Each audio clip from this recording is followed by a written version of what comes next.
Or do we have? Chief? What? Well, if anybody needs an agenda,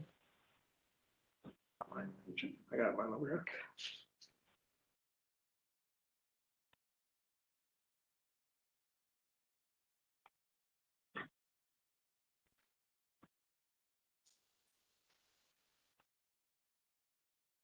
oh, we go ahead. We have him around the line, And It's all Ben up there, yeah. Ben, Yeah. give him a couple more minutes. James Carter's on. Nothing, public safety, Okay, no, it's here. serious. There's a big complication. See James Connors? Doesn't want that scary over there. Portrait bar. Yeah, he does.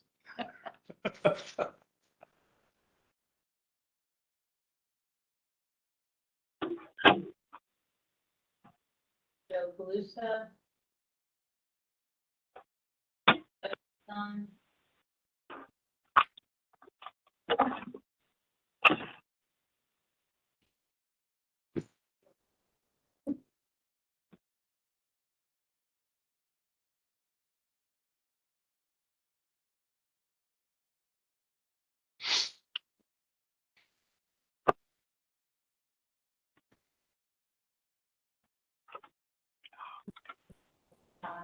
Hmm. We have 5. Okay, thanks, man. We have 9. We have 9 and 2 vacancies, so we should be good. So, Yeah, no, I got, I mean, what's the two? so we're at, We just got Linda's being vacant, what's the other one that's vacant? So in that large. We don't have anyone for the 3rd district right now. Well, give them a minute, then we get started, one way or the other. Never call the roll, then we see what we got.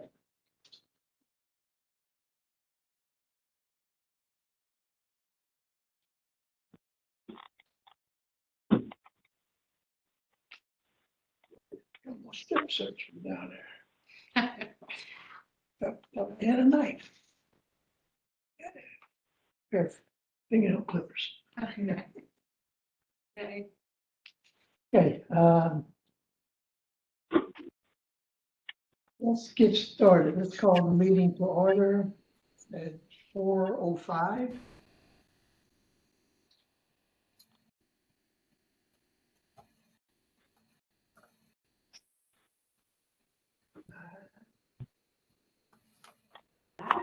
Would you like to do a roll call, please? sure. Kim Sella? Here. James Cotter? Here, Edward James? Here. Ben Samuels? Here. Jordan Sanders? Make sure you close the bathroom. Present. Present.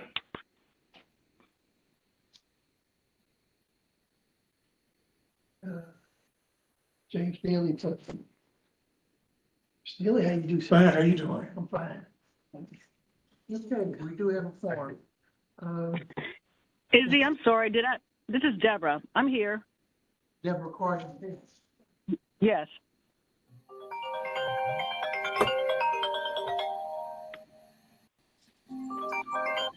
Phone's on mute. Any inspection? yeah, go ahead.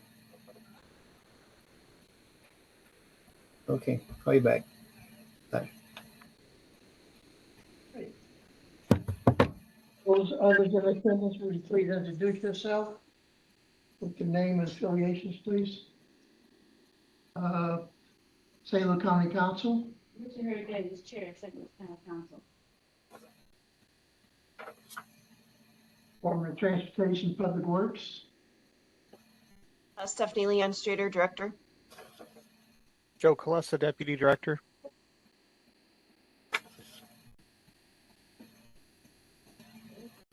St. Louis County Police, Brad Kelling, Commander of the Bureau of Transportation. St. Louis County Council. Associate County Councilor Portia Britt here. I am having some Wi-Fi issues, so that is why I'm not on camera. Okay.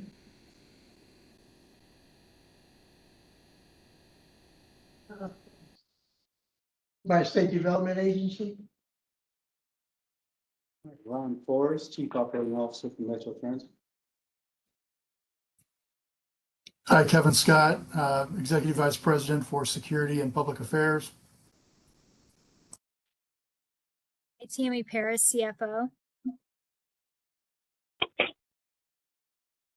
Melissa Webb, Director of Public Affairs.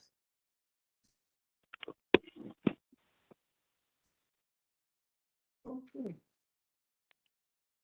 Thank you. Anyone else? We have on the agenda the approval of the minutes from the July 14th meeting, but there was a issue with getting getting those minutes out. So what we're gonna do, we're gonna put that on hold until next month when everyone will have a chance to review them and make comments on them. So the approval for the minutes of July 14th is put on hold, and we will table that until the October meeting. Okay, the report. St. Louis County Office of the County Council. Dave, you have anything? Yeah, I do not have a report on, this is my first meeting, I'm just kind of here to kind of level set to figure out how this commission works and what the council needs. Thank you very much. Always welcome. St. Louis County Transportation. As many of us will know that we lost one of our members last month, or month before last, and Linda Kent. And at this time, we have a proclamation to read from the St. Louis County Executive. Deborah, would you like to read that proclamation, please? Yes, sir. Whereas Linda Camp was born in Richmond Heights, Missouri, to Edwin Budd and Lorraine Hardett, and grew up with her beloved brother Robert, forming a close-knit family filled with adventures, friendship, and cherished traditions. And whereas Linda graduated from Maplewood Richmond Heights High School in 1968 and later became an active alumni, enjoying reunions and time with her fellow graduates. And whereas she married the love of her life, the late Gary Camp, in 1969 at Christ Church, where their parents had also wed, and together they raised 3 children, Jennifer, Elizabeth, and Kenneth, creating a loving home and later celebrating the joy of 9 grandchildren. And whereas Linda and Gary shared a heart for community service through the West County chapter of the JCs, forming lifelong friendships and dedicating themselves to projects that strengthen their community. And whereas following Gary's illness, Linda stepped into his role on the St. Louis County Public Transportation Commission, appointed in 2001 by St. Louis County Executive Buzz Westfall and reappointed by County Executives Charlie Dooley and Sam Page to faithfully serve the residents of the 7th District of St. Louis County, Missouri, for many years. And whereas beyond her service to St. Louis County, Linda dedicated herself to preserving history through her active role in the Wildwood Historic Society, and she was recently recognized by the City of Wildwood for her efforts. And whereas Linda Camp will be remembered as a devoted wife, mother, grandmother, sister, aunt, and friend, as well as a faithful public servant whose contributions to St. Louis County and her community will not be forgotten. Now, therefore, I, Sam Page, St. Louis County Executive, do hereby proclaim September 8th, 2025 as Linda Camp Day. Thank you. Few of us had an opportunity to serve with Linda in person, but as I told her daughter, seeing her face on the screen every month was a little joy because she was always able to contribute to this commission, and she will be missed. Thank you very much. Her daughters were notified. We tried to get in touch with them, but what we will do is to mail a copy of this proclamation out to them as soon as we get the mailing address, and we would have Izzy take care of that for us. Thank you very much. Representative of the St. Louis County Department of Public Works. We don't have a specific report, but during the course of the meeting, if there's any questions, we'll try to answer them. St. Louis County Police Department. If you guys were able to take a look at the report that I sent off, it shows the number breakdown for the last month. What I'd like to point out is one of the things we've done, and I talked for a while about how we're going to use our two squads working days and afternoons together because of that overlap. Since we moved to a 12-hour shift, we had from 1 to 4 p.m.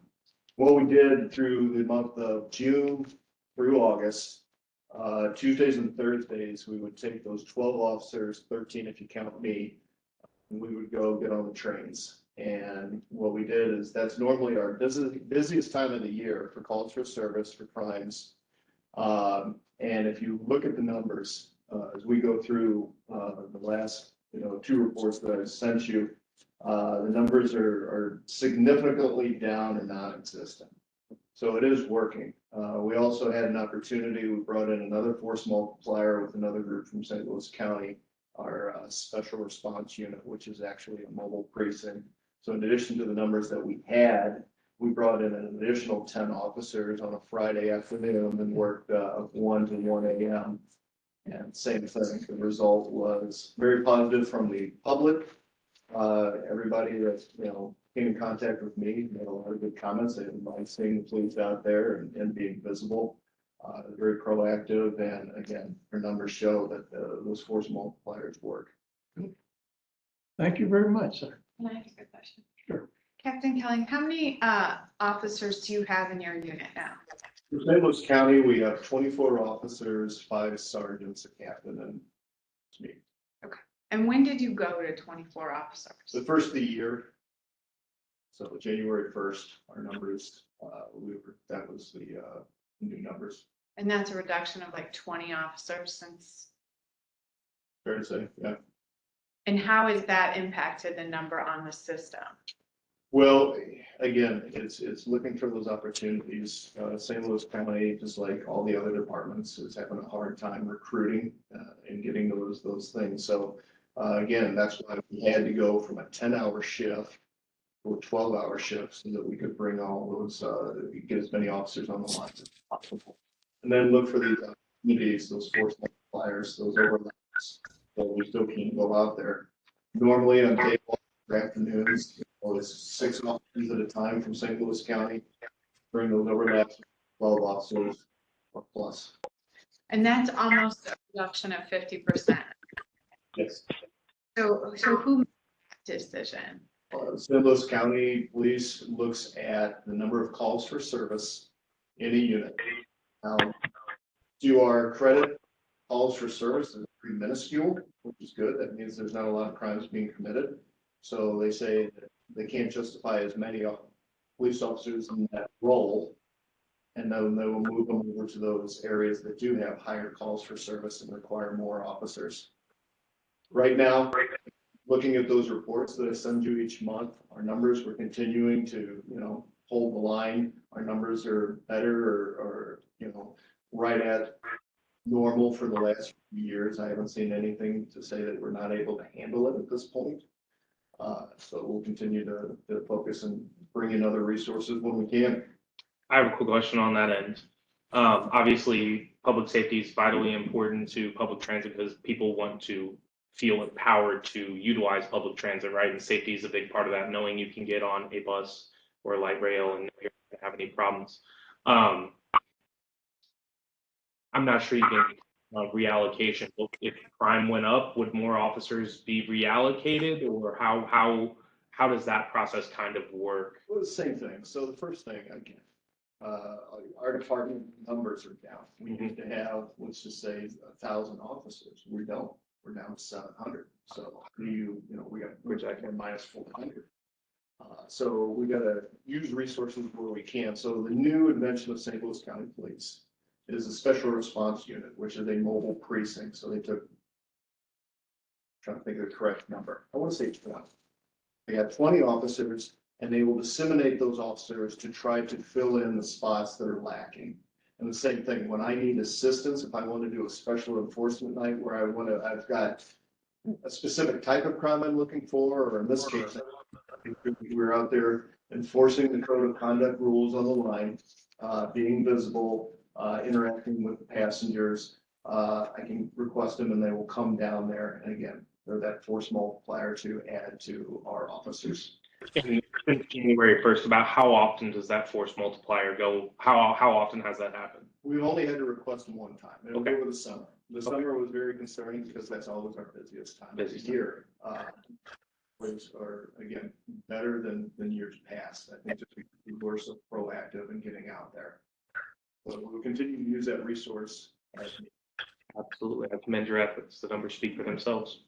So Kevin, are you backfilling more with contract security since the numbers are decreased significantly in the police unit? Yeah, so under the current allied contract, we added an additional 2,000. So everything in contract security is weekly, Kim. So under the new contract, we added an additional 2,000 hours. That was effective April 1st. So we went from around 3,700 hours to just approximately 5,700 hours a week for contracted security. And then in conjunction with that, you know, we have an internal staff of 32. We're working 10-hour shifts with them as well, 2 shifts of 10 hours a day. So we did try to make that, that reduction up with the security components to try to support as much as we could. Thank you. Thank you. Thank you very much. Any other questions for the County Police Department? All right. Bi-State. All right, well, I was told that this meeting was in person, so here I am, but I see all my colleagues there. Good evening, commissioners, and thank you for your time again. At every one of these meetings, I just want to continue to reiterate that we're making some progress, okay? Laying the groundwork necessary to get to where we want to be as a public transit provider. But we know that we continue to have room for improvement. So operations update, we'll start with the bus. On the bus side, we currently have 629 of 651 budgeted operators, okay?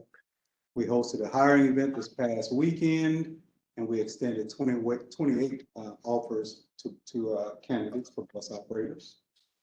And additionally, we have 55 other bus applicants in the pipeline. They're going through the recruiting, through the HR process, and so we hope to get a substantial number from that. We did start a class of 14 operators on August 18th. They'll graduate the first week of October. Then we'll start another class on October 20th. So we're out there, we're doing our hiring events and we're getting those classes started. And so we're able to maintain. Now our goal is for every class to have approximately 20 operators in those classes. Right? The impact of service as a result of these shortages, we're mitigating that by operators volunteering to work overtime. Of course, that's not a long-term solution, so we'll be talking about some of the solutions that we have in store. One of the solutions is to increase our hiring of part-time operators. So we want to be very intentional about that. We want to put forth a very robust effort to hire part-time operators. We think that this will be much more cost-effective for us. It'll give us the flexibility that we need to meet unplanned operator absences. and also to scale up service as a bit more quickly and as ridership demands. That's the bus. Now on the Metrolink side, we doing okay. We have 89 of 95 budgeted operators. We started a class of 6. We're starting a class of 6. I'm sorry, this Monday on the 16th. Ridership on Metrolink is approximately 700,000, a little bit over 700,000. System-wide, we're up about 10% when compared to last year. OTP on the Metrolink side is 95, so they're doing pretty good. Caller-Ride. Caller-Ride continues to be a challenge, but they continue to rise to the occasion and meet the demand. They're doing an awesome job over there. They only have 189 operators. Right? They have 4 in class, but the ideal number for Caller-Ride operators at minimum is 200. Okay. Now, ideally, we'd like a little more than that, and we're going to be looking at hiring some part-time operators over on the Caller-Ride side, so that we can make sure that that we have the resources available within Caller-Ride to meet those demands. Now, currently, they're being very creative. Okay, they're consistently making their scheduled trips. Those trips fluctuate between 1,300 and 1,600 trips per day on average. It's becoming much harder and costlier for Caller-Ride to continue to do that, especially when those trips fluctuate as high as an additional 300 in a day. So we're working on identifying resources to get us a more manageable and sustainable level. The current approaches, all right, they are outsourcing these trips to VIA, which is our microtransit service. They're also doing a Lyft concierge service, which is costly. Get away from that. So obviously, the use of these services is not what we want to do to sustain operations. And that's why we are going to be pursuing part-time operators. There's no contractual limit to the number of part-time operators that we can use, and there is no, well, there's a limit of hours that we can use them. But obviously, you know, it's $45 for part-time operators compared to $75 for a full-time operator, right? Including benefits. So we're going to be looking at that, and it's going to make us a little bit more nimble, and we'll be able to ideally meet those surges in demand and be able to keep it in-house. Now, on the maintenance side, you know, hiring technicians, that continues to be our greatest challenge, okay? Especially the ones who work on our light rail system. We are currently short 16 of those LRV mechanics. We still have 10 in training though, 10 overall. We're 41 maintenance mechanics overall short, okay? 16 happen to be the ones that work on the LRVs. And we have 10 maintenance mechanics in training. In addition to those LRV mechanics, we also are short bus mechanics, shop mechanics, electricians, fare box mechanics, and facility mechanics. Now, sounds like a lot, you know, that's a problem, right? So what are we doing to address that? We continue to reach out to St. Louis Community College. We want to develop an apprenticeship program with them. Still waiting on feedback on the curriculum from them. And that apprenticeship program will take someone with no mechanical skills, train them to meet our minimum qualifications, and then they'll go, we can hire them and continue to develop them. Another thing we're doing is we are looking at some trade schools. Rankin Trade School is one of them, where we can hire, you know, people as young as 18 years old. Okay. They'll, you know, the trade schools, they give them those basic mechanical skills, which allow them to meet our minimum qualifications. However, because of their age, they are restricted to a commercial license that will only allow them to either work in Illinois or Missouri. Okay, they don't have the intrastate commercial license. They're restricted to the interstate until they turn 20. Okay. So we're looking into that. We're meeting with the ATU Local 788 International Trustees this week. They've been in New York, so conversation. We haven't had a lot of conversation with them, but they're back. We're going to discuss this with them. We're going to let them know what we plan to do, and then we're going to pursue that. And another opportunity that we're looking at is the Department of Defense, what's called a Skills Bridge program, where military members who are transitioning to the civilian workforce in their last 180 days, they can, they connect them to employers, to apprenticeship programs, and so they can actually get into our apprenticeship program within their last 180 days, and they're still considered active duty military members. So we're looking at that. We have a meeting this week. Okay. Let's see here. On the service side, we are providing approximately 76% of our pre-pandemic service levels. Now, our ridership is at about 58% of pre-pandemic, which is still an increase year over year. Let's see what else here. July ridership, system-wide, it's up. About that. Bus is showing a little down, but we think that there's some underreporting going on there. We had some validators and some software installed in our buses, and so we feel like that the actual number was underreported. Okay. We think that it was underreported by about 200,000 riders, which is pretty significant. But what we're doing now, that was during our soft launch. So what we're doing is we're making sure that we are clarifying with operators, and we did this, but we're going to continue to repeat this, that for people who are using the mobile app and have to tap, if it doesn't work, then they are manually accounting for those people by pushing the button on the fare box. Okay. So we'll see how that works out. We're hoping that August gives us a full month of that good reporting. And so we'll see what that looks like next month. Currently, members of, and you all know, members of my leadership team and members of my leadership team, we're going out twice per week. Okay. We're riding routes. We're talking to passengers. We are talking to operators.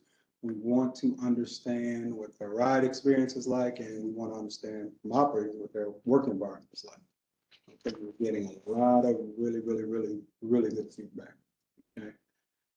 We are compiling all of that feedback into a single repository where my whole team is, we're going to start looking at that. Right now, we're just collecting information. We're identifying responsible parties. Next week, we have our strategic planning session, and we're going to be looking at that. We're going to be developing action items, and now it's time to actually drive the process forward so that we start making those changes. Okay. We're going to be engaging master service planning.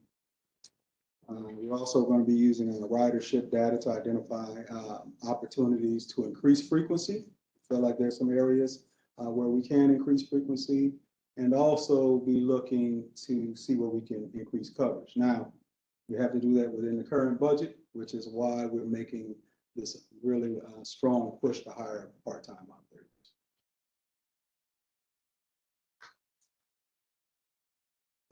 And then, of course, after all of that is done, we're going to do some community engagement. We're going to, let everybody know what our vision is, what our plan is, and we'll take feedback. All right, that's it. Any questions? Yeah, I have one. Yes, sir.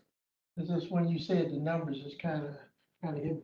Yeah, 1,600 calls per day 1,300 to 1,600, yeah, on average. on an average. Yeah.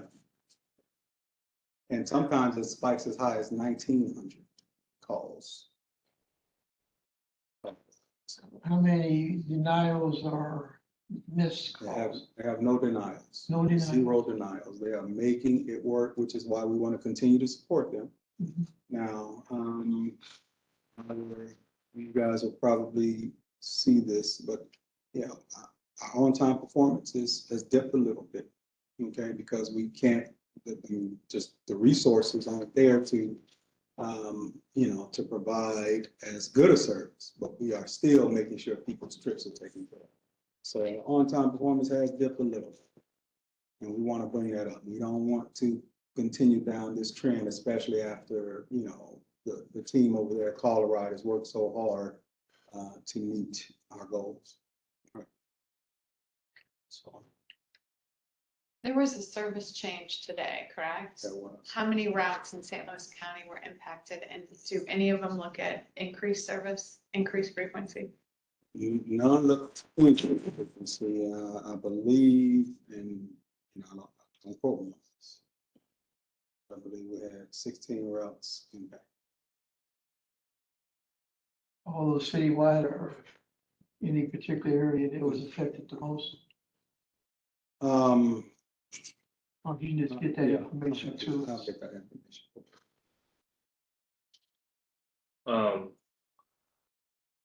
I previously served at Jefferson College, serves all of Jefferson County, as well as SWIC, which serves St. Clair. If I could connect you with those community colleges to cabinet, would you be interested in that? SWIC, for example, has an electronics program, whereas Jefferson College has an automotive tech program. So the automotive tech program seems like a very natural fit, and I know the person who oversees that program. Now, obviously, they're all getting hired by car dealerships too and things of that nature, but Yeah, a fellowship or something of that nature would probably very much interest them for practicum. yeah, And then we'd be maybe- very interested.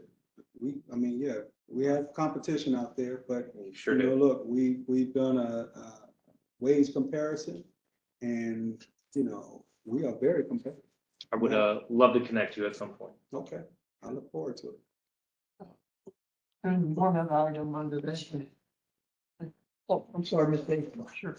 I'm trying to understand your caller ride. And was that the 1,200 or 1,900 you were talking about? If those are the number of calls that you're getting for caller ride? Yes, ma'am. So that's the Paraquad community. Yes. Okay, are they still participating in the, I guess, the monthly meetings that you're having? Yeah, we do. Are they participating? Paraquat? Yes, Yes, ma'am. okay. Okay, the other question I wanted to ask you about, you're saying you're going about and you're riding around. And my question is, how are you quantifying that information? What information are you asking the people and how are you quantifying that information? Well, so what we're asking is, what's your ride experience like? We're asking if you could, if we could make some improvements for you, what would you like that to be? So it's really, we're getting quality feedback, you know, quality lines. So we're asking, you know, what would you like to see? What we're hearing is more frequency, more frequency. We're hearing that they want to be able to depend on the service data. So, you know, sometimes, you know, on the app, it will say a bus is coming and a bus is not coming, right? Because it's reading on schedule. I had a meeting with our IT team today, and we're addressing that. We want to get actual real-time data installed on our apps through Vontis. But so that's the type of stuff we're hearing. Okay. Going to another subject, you were, I believe, at the Zoo Wild Care meeting where we were discussing the fact that transportation to that area Yes, is ma'am. going to be very limited, with opening in 27. And so have you and your counterparts discussed any kind of operations in getting people there back and forth? And because we know the roads will not be ready. Stephanie's on it, she knows that as well. So have you come up with any kind of plan for that? Well, I mean, so we are planning to support. Okay. Commissioners, sorry, Portia Britt from the County Council's office here. I'm gonna caution you that we do seem to be getting off the publicized topics for the agenda. But go ahead and finish this answer. Yes, because I'm asking about the ridership and I'm asking about the routes which I think is part of what you've been discussing. Yes. So thank you so much for that. Mhm. We are looking at several options, okay? Nothing's, we haven't decided on anything, but we are looking at how we can support that. Some of the options include shuttle service from North County Transit Center, making a stop at, on the 78 line to pick up, and then continuing to the Wildcat Park. That's one of the options. Another option is we're looking to see if we can provide some shuttle service from Civic Center Station to North County and then to the Wildcat. So it's in the early phase. We just brought into the process. And so, but we are definitely looking at options. Well, I would just say that, in 27 is not that long. Yes. And so we're gonna really have to make sure that we do have that ironed out, because that will be very embarrassing. We have people coming from all over the country and they can't get there. Yes, ma'am. Thank you. Will you have to make revisions to the collective bargaining agreement with your plan, staffing changes?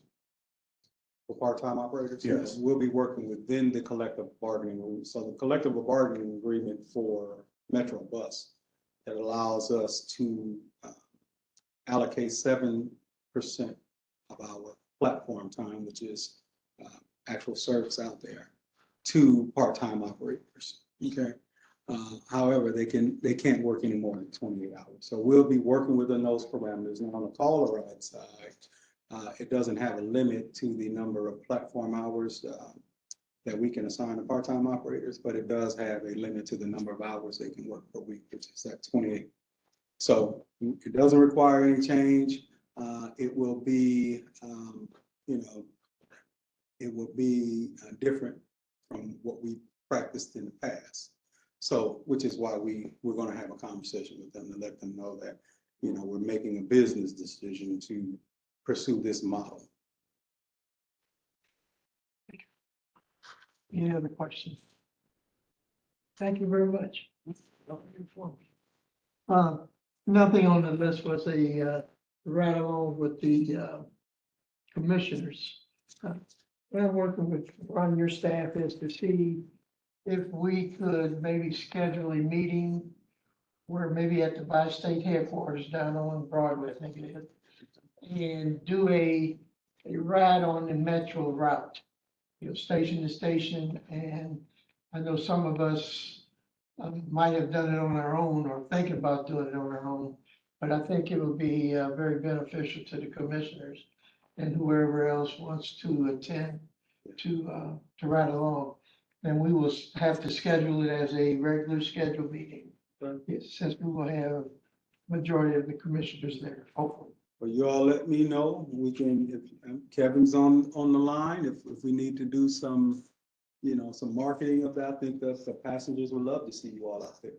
Okay, yeah, like I said, we've working with, I think your assistant Tan, setting up a date and setting up some type of logistics so we can get that in the works. All right, sounds good. Thank you. Security. Thank you, and good afternoon, commissioners. I'm going to handle the security portion, and then Melissa Webb will handle the public affairs portion of the agenda. But I wanted to give you an update on the secured platform plan, which is the gating, the confencing, and the reconfiguration and complete upgrade of our closed circuit television system. That project is well underway, actually really in the final stretch. We have 11 platforms completed. I just want to remind you of those locations: Del Mar, Forest Park, Central West End, Cortex, Grand Union Station, Civic Center, Emerson Park, Jackie Joyner Kersey, Washington Park, and College. Those are fully operational in an interim mode prior to the installation of the new validator on site. The remaining 28 locations are currently in the process of substantial construction. So there are 39 locations, 39 platforms across the Metrolink light rail system, to include a new platform at Mid-America Airport. And so the remaining 28 platforms, again, are under construction. We have increased As far as relative to the project and our closed circuit television, we've increased our camera footprint and reconfiguration from around 800 cameras to we're currently sitting at 1,300 cameras system-wide. That includes our buses and our trains. We certainly, at any given location, especially one of the 11 gated platforms, we've gone on average from around 5 cameras to 25 cameras at those locations. So we still are on track for substantial completion of the infrastructure at all locations by the end of January of 2026. At the first 11 platforms, from January to May 2024, compared to January to May 2025, we've seen an increase in ridership at those 11 locations by about 182,000 people. System-wide, the same time spanned, but system-wide, accounting for all of the locations, we've seen an increase in ridership of around 300,000. So 60% of the total increase of 300,000 can be attributed to the first 11 platforms. So the early numbers are positive. Our biggest increases in ridership thus far, we've seen at Forest Park for 118,000 riders, Central West End, month over month, 26,000 riders, and Emerson Park, 44,000 riders. I hope you all had an opportunity to see our August secured platform report that we sent out. If you did not receive that or you have not seen that, we'll be more than happy to get you a copy of it. You can reach out to me and we will get that to you. Just as a reminder that this total project is really a two-faceted project, is the infrastructure. It is also the acquisition of all new fare collection equipment, new ticket vending machines, new validators, and the assimilation of that into the infrastructure part of the plan. So with that, relative to the fare collection side, I'd like to turn it over to my colleague, Tom Curran, for a brief update. Thank you, Kevin. As I had reported at prior meetings, the components of the Metrolink validators are already on site here. They're at our Ewing facility. We've completed the first site survey of Metrolink stations where the gate improvements are in place. And the first Metrolink validators will start to be installed at those stations that have their SPP improvements beginning the week of October 20th, so not too far away. The new Metrolink validators, again, are from Mesabi. They'll be installed in front of all 97 entrance gates for the SPP program in total. And those are the validators that will unlock the gates for passengers in the future for boarding Metrolink. The new ticket vending machines are being provided by Indra. I've told you previously that 4 prototype TVMs have been manufactured. And the final prototype was delivered to our Bi-State de Bolivar facility for testing. The Indra design team from Spain will be here this month to meet with us and to conduct the ticket vending machine testing. So the TVM manufacturing is underway. It's going to continue from now through the remainder of the year and the beginning of 2026. And then the final component of the fare collection program will be our replacement of bus fare boxes. We received 4 proposals in response to our RFP, and a recommendation to approve GenFare as the new fare box provider was approved by the Operations Committee in August, and Board of Commissioners approval is anticipated at their September 19th meeting. So that's a quick update on fare collection. I'd be happy to answer any questions you may have. When the validators are installed, and I'm not sure if this is a question for you or Kevin, when the validator is installed at a station with the gates, will the current contract security that's working those gates be moved, Kevin, or will that all happen in January, February? So once those validators are in place, they will be active, but I will defer to Kevin in regard to the assignment of personnel. So there are obviously certain locations, Kim, where we have grade crossings that are in close proximity to the platforms. We will have to modify our static deployments in some respects to accommodate those platforms. But as a matter of practice, so if in the initial implementations of the new fare collection equipment, Those first 11 locations are targeted relative to overall installation and testing. Post the testing, we would be able to vacate those locations and move security and staff additional untested locations until new validators are installed there. So there's going to be a leapfrogging implementation to what we're trying to do. Thank you. All right, thank you. Finance report. Good afternoon. So I will start, it looks like the start will be the monthly report for July. So if you look at, it doesn't have a page number on it, but our July update between actual and budget for revenue, you'll see we're at about 28.2 million actual compared to $32.1 million budget. So we're down about $4 million from what we projected. This is primarily due to sales tax. So we are seeing some leveling out of our sales tax as we keep progressing. We saw that at the end of our fiscal year in 2025, and it looks like the trend is continuing into 26. We are starting to address that and having conversations regarding the sales tax and where we think it's going to be for 26. As far as expenses go, you'll see that our actual is at about 27.1 compared to $29.7 million budget. So that means we're under budget by about 2.6 million. That's probably a timing issue. Our July financials, so our year ends at June. So our July financials, we push everything we can through on expenses, but we are working with our external auditors right now. So I feel like we'll have a clearer picture in September for our financial reporting. So overall, you'll see our income before depreciation right now is at $1 million.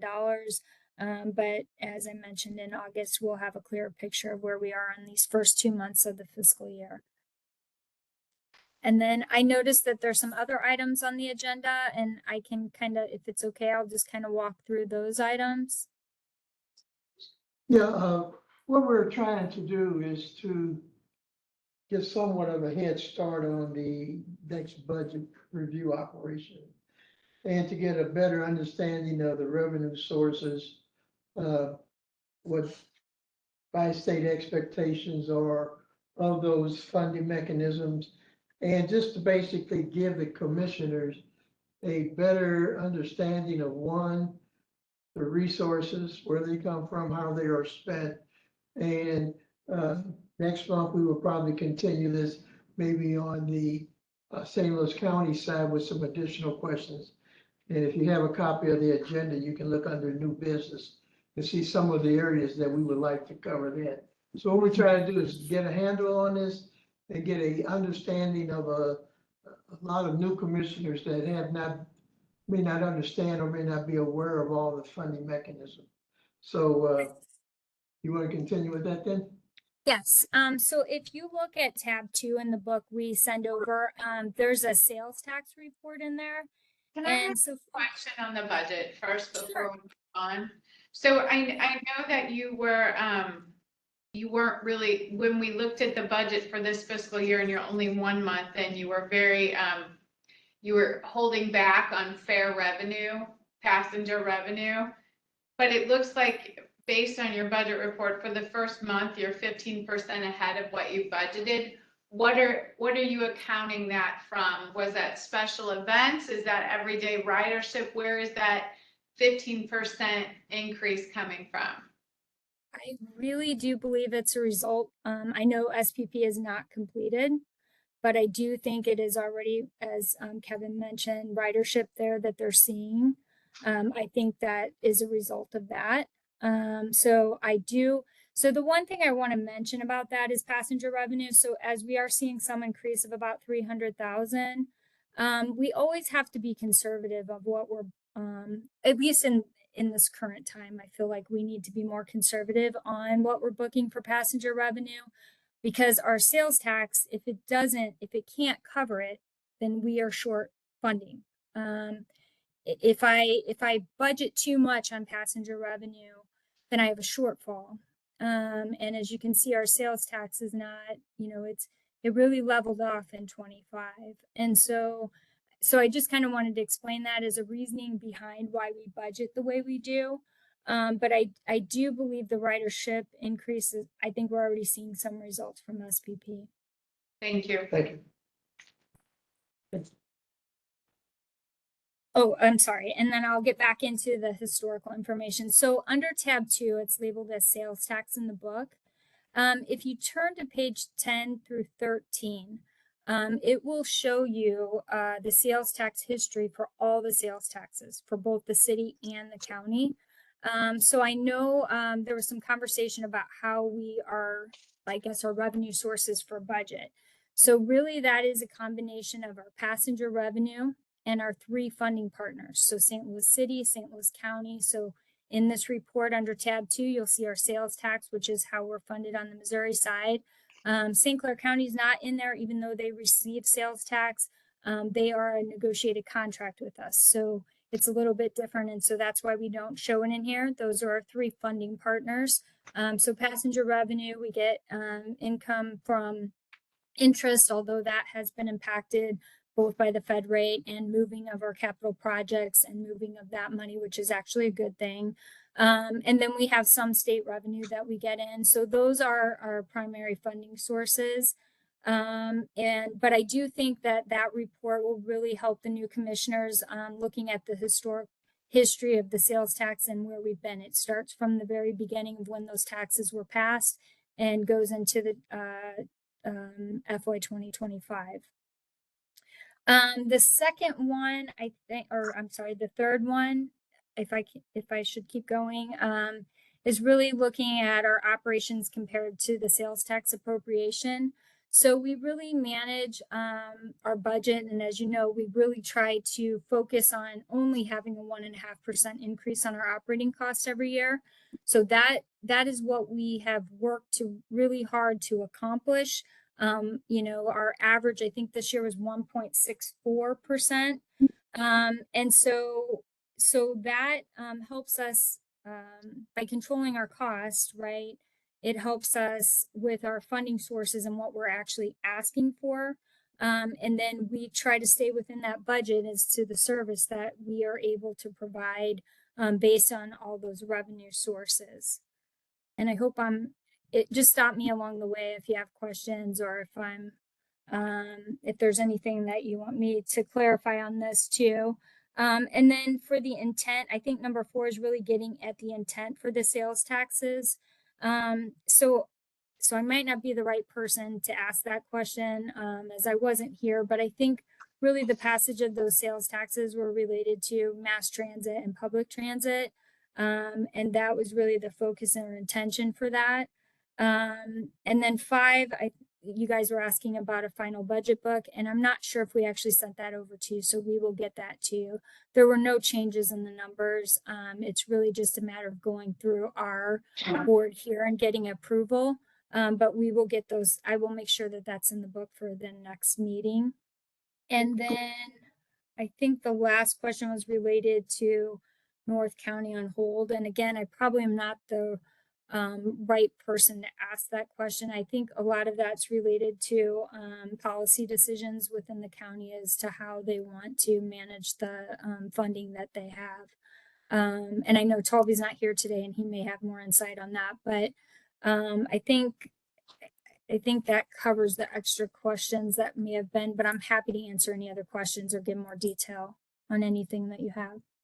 On number 3, where it says if the funding requests or if the funding is more, the expenses are more than your, let's say, budget, where do you go to money? You go to all 3 operations, or how do you determine who gets the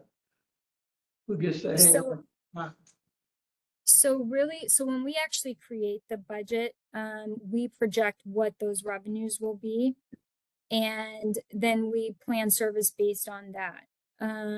But it is a projection, right? And sales tax are coming in below what those projections are. So we have to work to figure that out. So I guess my question would be is, if the expenses exceed your budget amount for that particular year, how do you cover your expenses if it's not in your budget.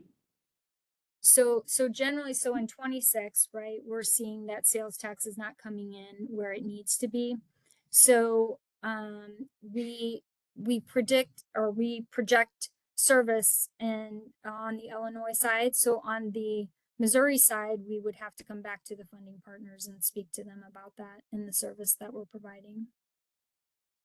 So Tammy, how much went into the Prop A capital account this year? In 25-0, 100% went to Bi-State. 100% went to Bi-State, or 32% went to Bi-State? 100%. So that 32%. Okay, so 100%, so none went in because we reduced the amount from the 73 tax, correct? Yes, but we are also short on sales tax. So yes, that is true. So if we continue at the current 32%, actually it was 34% this year, was it not? 34-66 split between Bi-State and the county? So that would have been the projected amount, but what you see in the book is what actually happened. I thought the county council supported a split of 34-66. They did. So we're working on basically on our taxes for the prior year. So right now you get 34% of the 1973 half-cent sales tax. Then you get whatever's in the Prop M and the Prop A to cover expenses. Right. So in other words, your question is how much went to? 32%. It should have been. The book says 32%. So if you look at the history, so which one are you looking at, Kim? Are you looking at the half cent? I'm looking at page 10. Yes. So those are the actual tax receipts that we received in. So we are short on our sales tax. We need money, is what I'm saying. So right now we are in discussions because we are short. So the 32% is actual. So that's based on what was actually collected on the sales tax. So that's why you're seeing 32 instead of 34, because these are actual collections, not just the projections from the budget. So this is the money that actually came into us. Okay? Yeah. So what you're saying is you were short revenues to cover your expenses with the splits that were. Yes. 73. Yeah. Yes. And you took 100% of Prop M. Yes, so we always get 100% of the Prop M. That is for our bond, the bonds that we have. So we always get 100%. But the thing about budgets are their projections, right? So we're projecting where the sales tax is going to come in.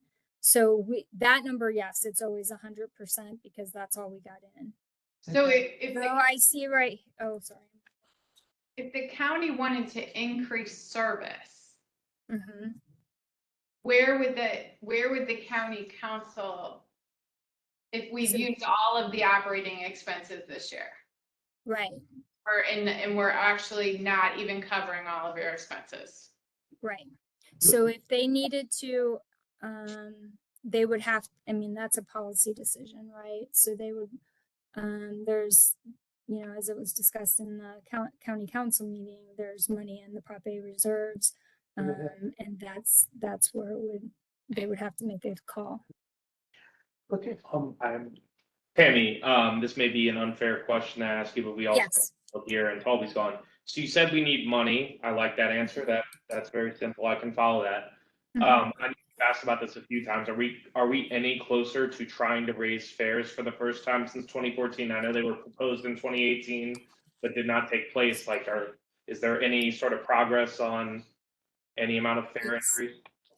So right now our focus is really to get SPP in place, right? And then really start looking at our fares because yes, it's something that we should consider fare increase at this point.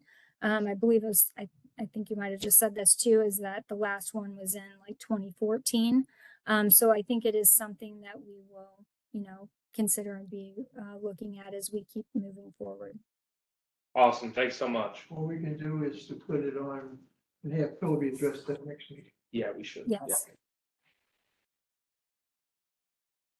Okay, I think that opens up some more questions that we might have.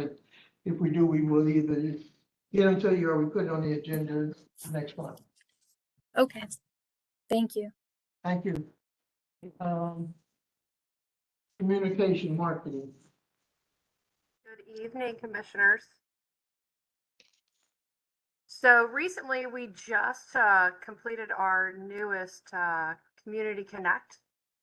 We had several last week. Our last one actually was at Hanley. I know that this is for July reporting, but I wanted to let you know that it was very successful. We are changing the way we do Community Connects. We are engaging with our transit community at the transit centers. Each event that we do as we move forward, we will take a look at how successful they are and we will adjust accordingly. From those, we have found some grassroots invitations. We're going to start meeting our transit community where they reside and also at their workplaces. So an upcoming event that we're going to have that we're going to be hosting in connection with CMT, St. Clair County Transit, is an event that will be at Mercy. So that's pretty exciting. The other thing that you've heard from everybody else, Mr. Scott and Mr. Curran, we're talking about SPP and we're talking about FAIR. So July, we were able to do a really cool engagement piece. I hope that you all were able to tune in and see that on KTVI with Mr. Rozelle. That actually highlighted a more collaborative view of Metro Transit. We wanted to incorporate not only the events that were going on downtown in July with regard to the arch and the fireworks display, but we wanted a vibe and a view that showed what transit did to connect Illinois and Missouri, along with all of our deal destinations, entities that are along the alignment. So I thought it was really great. It opened up with Mr. Scott, and then Mr. Rozelle took a ride on our transit center, and it was very well received. So I hope you all enjoyed that. We've worked with KTVI more recently. I know this is only for July, but recently we did work with KTVI on a very important message. I hope that you all saw that recently, and that message was that we are collaborating more grassroots with not only our public safety team that's internal, but also our bus operators, along with the Real-Time Camera Center and also Crisis Aid International. We're bringing information, training, and knowledge to our team members internally. And KTVI did do a huge news story on that, and that was also very well received. Our operators are beyond excited about the training that they're receiving. Some of the things I want to go back to Community Connect. I did send those dates to you all. They were last week. We would love for you all to come out and see one of those in the future. So I'll make sure that I get you those dates ahead of time. But at those Community Connects, it's very important for us to get out there with our community because we're able to go out and talk about the FAIR component that is coming and to talk about SPP and all the construction that is going on, along with any of the new ADA wayfinding technologies that are out there, the Metrolink single tracking, and obviously, as Mr. Forrest indicated, all the service changes that we have currently going on around the system. The report, obviously, I sent you the report. I hope that you all were able to peruse through that. I did add some information about our social media platforms. We are trying to work smarter and not harder. So we're using QR codes to do link trees to all of our social media platforms that would have come out on our latest publication. We did a letter, Mr. Scott did, with regard to our public affairs department. That QR code, if you hit that QR code, it will link you out to all of our social media platforms so that it's right there at your fingertips in one convenient manner. The other thing that I wanted to note with regard to the document that you all received is that the social media platforms, you'll start to see that we're doing more and more grassroots. And one of the events that I felt that was most important for July was the presentation that was provided for fathers and families. So when we go out and we do a public affairs event, we're not just going out to teach people about transit, but we're also trying to connect our community with other communities. So from that one presentation, I just kind of want to give you an example. From that one presentation, we were able to link our human resource department into that particular organization so that we can help pipeline individuals who need jobs within our region.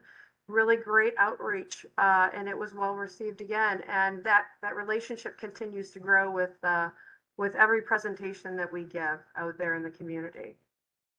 That's all I have. Does anyone have any questions of me? Marissa, I don't have a question, but I received the AARP magazine. And I think in the fall issue, they had a write-up about the Hanley Station.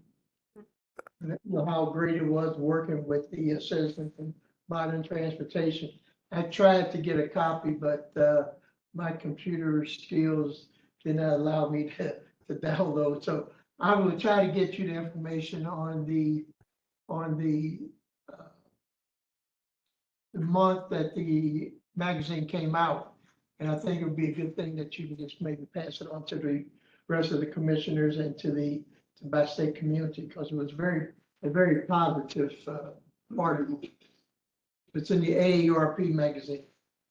I appreciate that. I will make sure I can get that, Commissioner. I appreciate that. Thank you. Looking back over I'm sorry, Ms. Davis. Yes, it says public affairs announcement attached. Was there supposed to be attachments to the agenda? I didn't get any attachments to the agenda.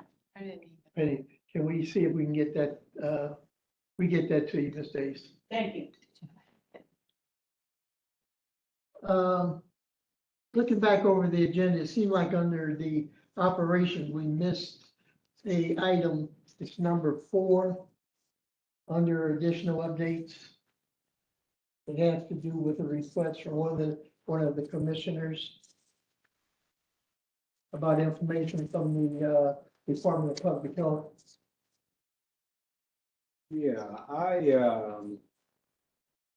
haven't heard about this. I actually reached out to my team to see if anyone has been working with anyone on this. This is my first time hearing. Can we put that carry that over? Ms. Riley, would it be okay if we carry that over to the October meeting? Yes, that'll be fine. And I can also have someone from Dr. Cunningham's team reach out as well, because that's where I got the information from. Okay. Thank you. Very briefly, Ms. Davis. The county executive had a press conference, and I believe it was at the Page Commons, I believe it was a 24-1 assembly, that he introduced the vending machines for the Narcan. And so that was, I believe, a couple of weeks ago. And so that was with the department head, Dr. Cunningham. They introduced that, and so they have the various vending machines. In terms of how the locations were determined, I do not know that, but I do know that there was a press conference. You might be able to go on the computer and bring up the press conference. All right, thank you. Okay.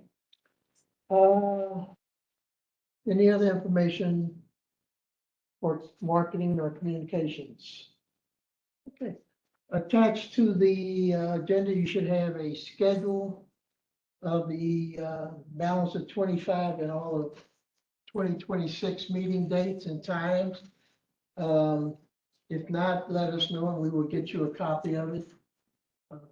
Should be every month, same time, first Monday or second Monday of each month, except for August, which is our vacation date.